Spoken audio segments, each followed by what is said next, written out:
Assalamualaikum warahmatullahi wabarakatuh. We are from Good Tail, and today we would like to present about English mechanic about number. So my name is Hizai Mari Malaysia. My metric ID is TL21036. Okay, first of all, our learning target is to be able to differentiate between the APA style 7 edition and the IEEE style in numbers. We also want to target that to be able to understand on how to use numbers in English format. Okay, so for my part, I would like to present about numbers expressed in numerals. Okay, so for number expressed in numerals, there are five conditions that we need to express number in numeral.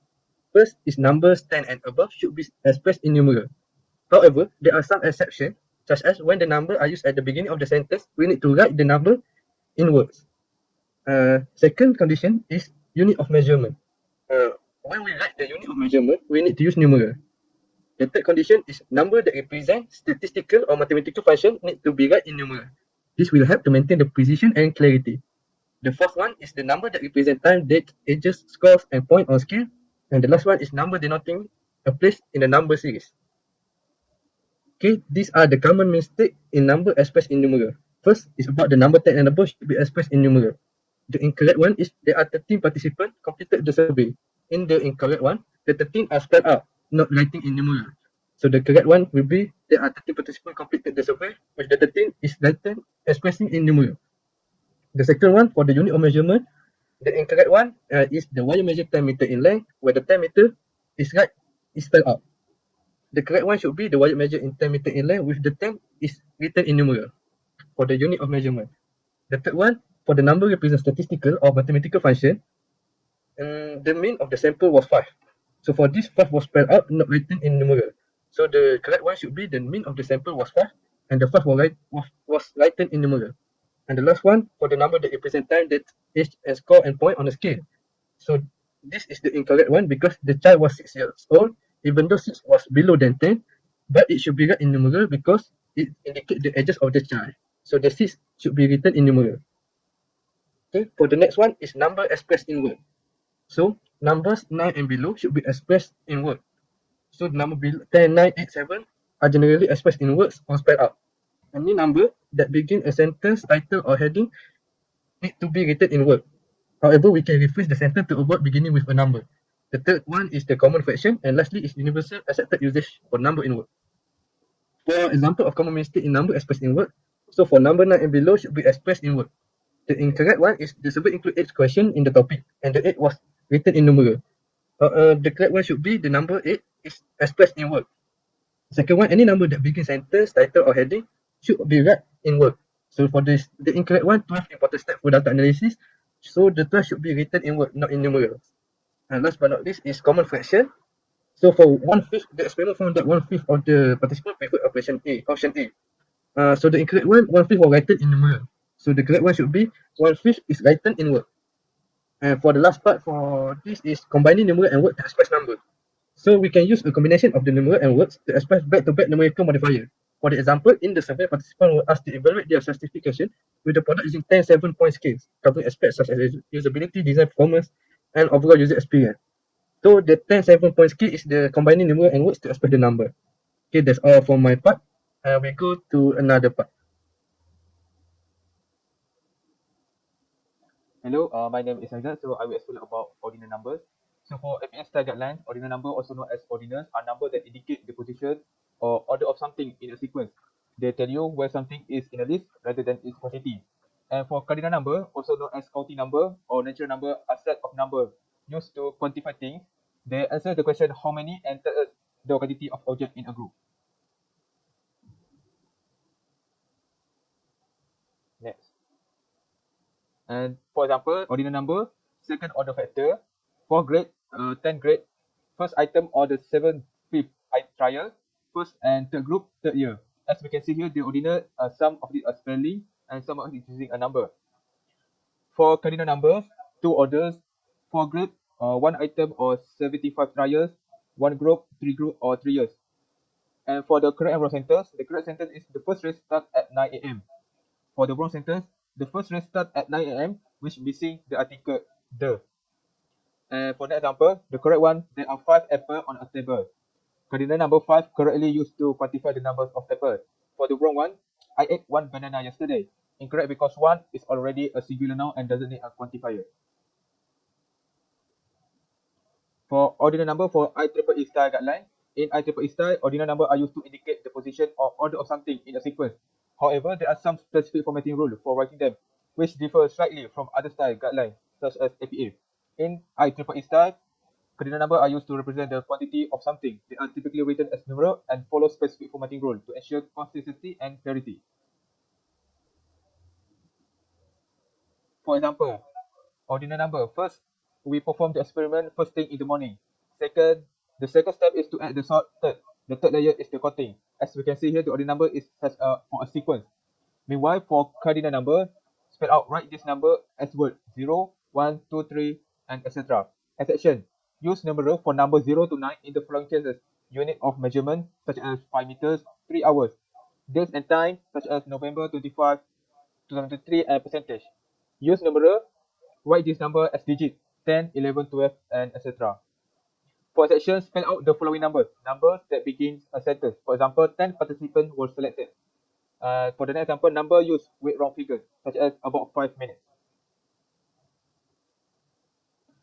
Here are correct and incorrect example for cardinal numbers and ordinal numbers. For cardinal numbers, correct one is spell out number 0 to 9. The 3 participants were given different instructions. So for incorrect one, the 2 participants were given different instructions. As we can see here, the number for correct one is spelled and the number for incorrect one is using just a number. For ordinal numbers, the correct one, the experiment involved 15 participants. Number 10 and above are written as numeral. For the incorrect one, 15 participants were involved in the experiment. Number begin a sentence. Next, we move on to decimal fraction. For FEA style guidelines, decimal fraction are generally expressed as numeral. However, there are few specific rules and exceptions to keep in mind. Use numeral for decimal fraction even for number less than 1. For example, write 0.5 instead of 1/2 or 5/10. Exception, leading zero. When the statistic can be greater than 1, use a leading zero before the decimal point. For example, write 0.24 for a correlation coefficient or 0.70 for coherence. For non-leading zero, when the statistic cannot be greater than 1, such as proportion, correlation, or level of statistical significance, do not use a leading zero. For example, write P equal to 0.042 or R bracket 32.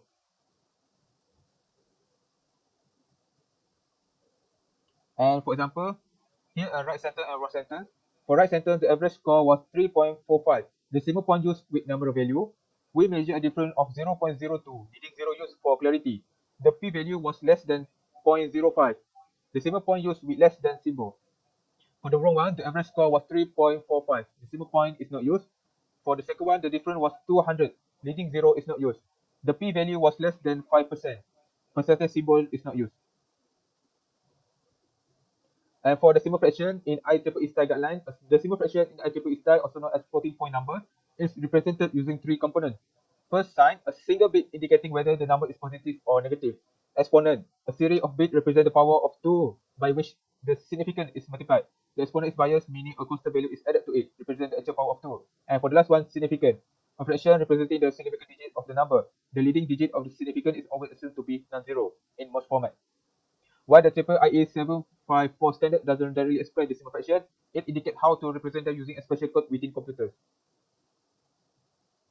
For example, 0.5, decimal is 0.5, binary equivalent 0.1. Remember, computer use a binary code. For IEEE style representation, sign bit 0 is equal to positive. Exponent 1, shifted left 1 position to get leading 1. Significant 1, padded with 0 to 23 bit for single presentation format. As for combined code, we can see here this a long number, which is a biased exponent and padded significant.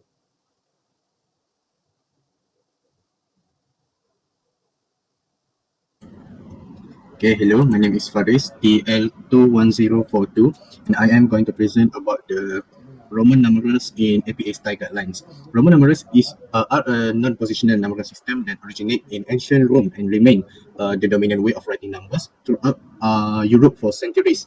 Okay, for this system, Roman numerals represent numbers using combination of letters from the Latin alphabet, each assigned to a specific value. As you can see here, the letter I represent the value of 1, the letter V represent the value of 5, the letter X will represent the value of 10, N will represent 50, C will represent 100, D will represent 500, and the letter M will represent 1000. This system is no longer being the primary system for everyday calculation or numerical system, but this numeral system are still in use in various contexts such as clock faces, chapter numbering, page numbering in prefaces, and dates on monuments and buildings. Okay, for example, you can see the value 1984 will be shown as MCM LXXXIV in Roman numeral system. And other example, as you can see in this slide, such as 42 will be represented as XL and double I. The key concept of this system consists of four concepts. The first one is additive system, which means numbers are formed by adding the value of individual symbol. The second concept is subtractive rule. In some cases, a small symbol can appear before larger one to indicate subtraction. For example, IV equal to 4, not 1, 4 or 14. Okay. The repetition limitation. Okay, for this system, the single symbol can be repeated up to 3 times consecutively, and bar notation will multiply the value by 1000. For example, IV bar will means 4000, not 4 only. In triple I style guideline, it doesn't have very much different. The number and Roman number representing is still the same, and the formation rule is still the same. Next.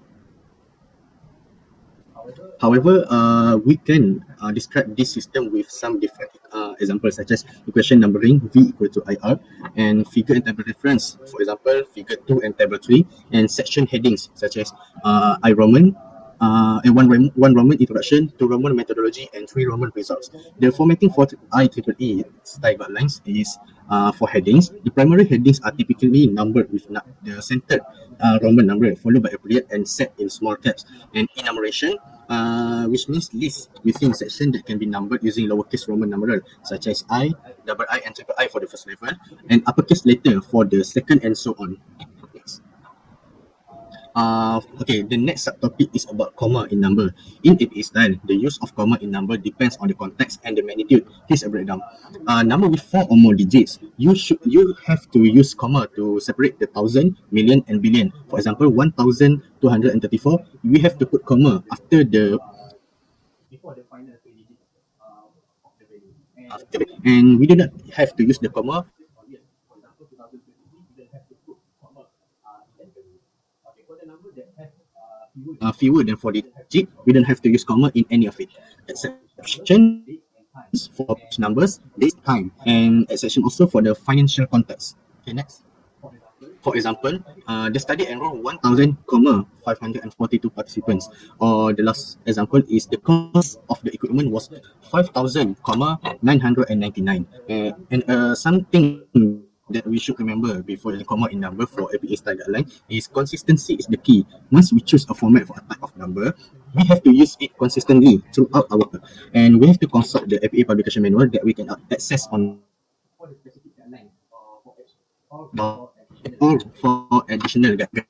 Next. For IEEE style guideline, this style offers specific rule for using comma in numbers to ensure the clarity and consistency in technical documents. For general rule, we don't have to use comma to separate digit in group of thousand, million, etc. This style guideline have some exceptions such as financial context, table and figures, and also specific instruction. Next. For example, for the voltage value 1234.5 volt, we don't have to put any comma in this value. And the incorrect one is if we use 1542, we don't have to put comma according to the IEEE style guideline. Additional point for this system, avoid using comma in dates, times, page number, or equation number, as it can lead to confusion. And for decimal places, use a period as separator, as I mentioned before. When in doubt, we have to err on the side of simplicity and clarity. Next.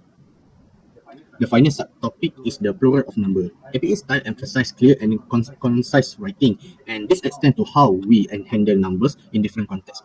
This is how we break down this subtopic. one of the rule is the number expressed as word are pluralized if they refer to a quantity greater than one. This applies to both cardinal and ordinal numbers. We have to use hyphen to avoid ambiguity when using number as adjective. And the third rule is for complex expression, consider the rephrasing to avoid awkwardness. And the final rule is consistency is the key. Once we choose any format for pluralizing number, we have to stick with it throughout our paper. For example, there were 5 participants in the study. The data were analyzed using 2 statistical tests. And the final example is that first 3 chapters introduce the theoretical framework. In this subtopic, we have also special cases such as fraction and decimal, where we have to treat them as a singular units and do not pluralize, even if it is written out. And the second special cases is the percentage and ratios, yes and this, and finally when the number is used as adjective. Next. For IEEE style guideline, this style guide promotes clear and concise communication in technical document, and that includes consistent treatment of numbers, including progress. Some of the rules are, firstly, do not pluralize whole numbers expressed as a digit or spelled out. Treat them as a singular unit, regardless of quantity. The second rule is we have to avoid ambiguity by phrasing sentences clearly, even if it means rewording to avoid using numbers as noun. The third rule, we have to maintain consistency. And the final rule is when in doubt, we have to consult any specific journal or conference guidelines for their preferred approach to number plurals. Next. For example, the experiment involved 10 samples. The results show 3 distinct peaks. And the final example is analyze data from figures 2 and 4. In this subtopic, we have also some exception. The first one is when the number used as noun. The second one is when fraction and decimal. And exception also apply to the dates and times. And finally, it is also applied to ranges. Next. Okay, I think that's all from me, and I hope all of our presentation will help you understand the mechanic in English very well after watching this presentation. Okay, thank you so much.